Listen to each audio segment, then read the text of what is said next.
From Japan to Singapore to France, I'm proud to bring to you here the ORIENT STAR CLASSIC. Let's open up this one. So after opening the package from DHL, this is what we find. It feels like a very solid watch box, wrapped in a lot of protection foil. So what we have now is a beautiful box with the signature of ORIENT STAR. Let's open up the box. Here we go.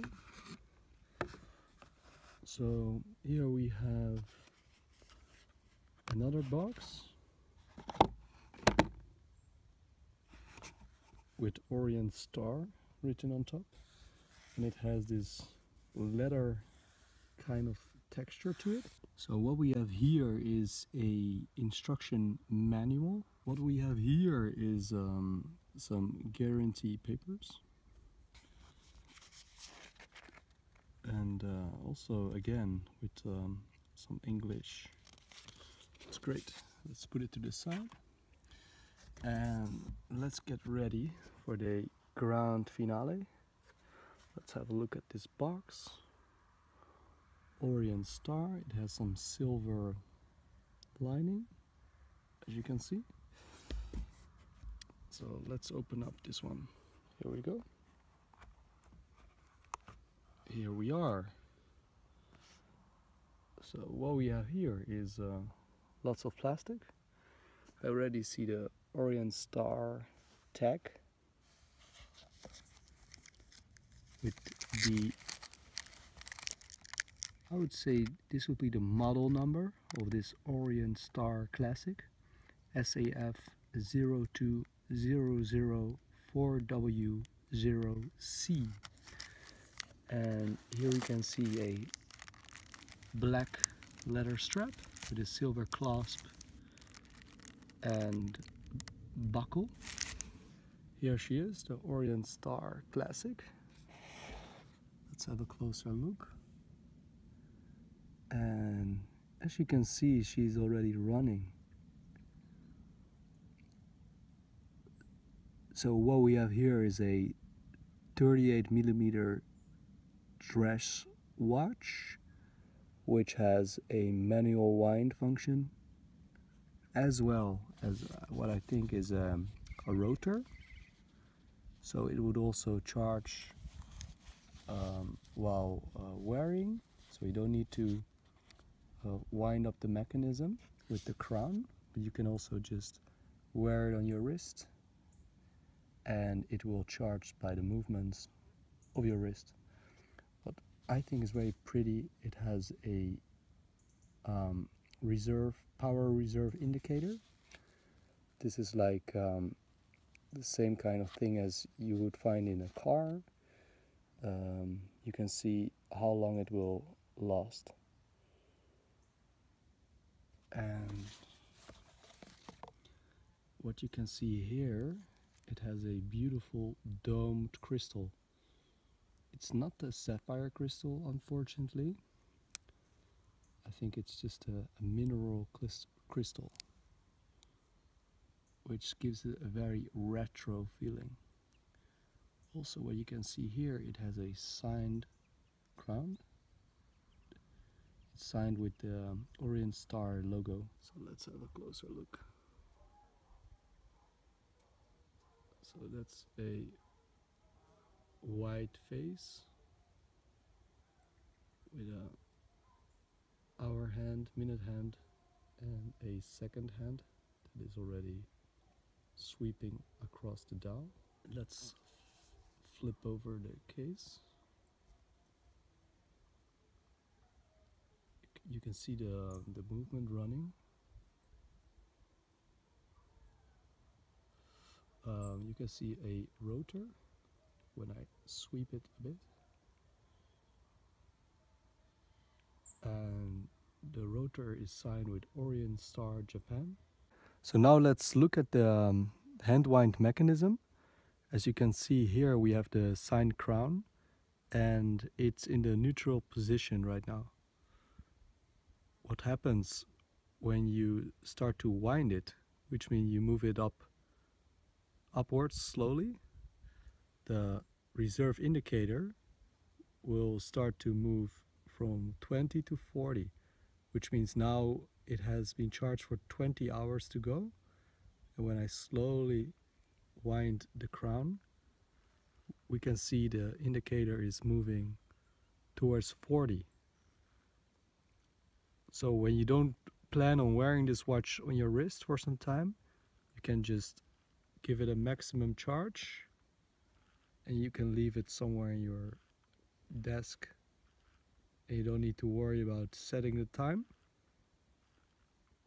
And you can see while we charge the watch, it's still being functional. And now when we go really up close, what I like to show is the sound of the winding. So when I give it a gentle wind, let's see if we can catch the sound.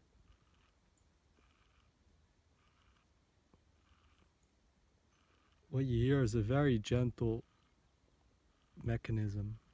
The water resistance of this watch is 5 bar, which is not a lot. I would not want this watch to get splashed in the rain, so I would then wear it under my cuff, under my jacket.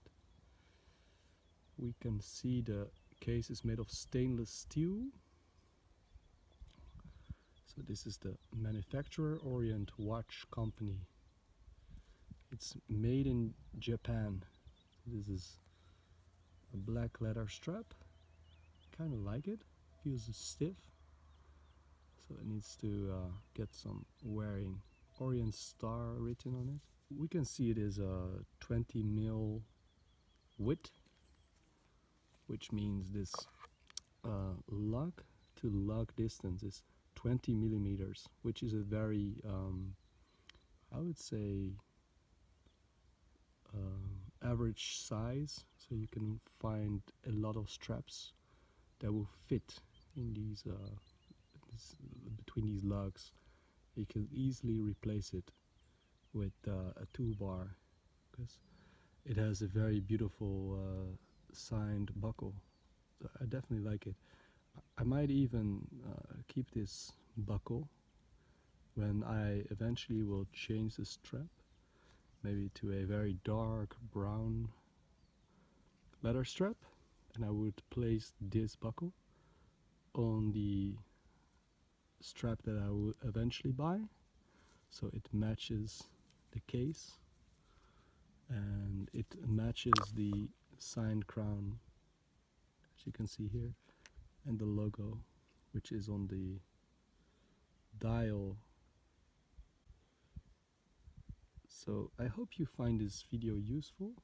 I just want to give you a very short overview of this Japanese automatic watch that I think looks very elegant. Pairing it up with a suit, formal occasions, and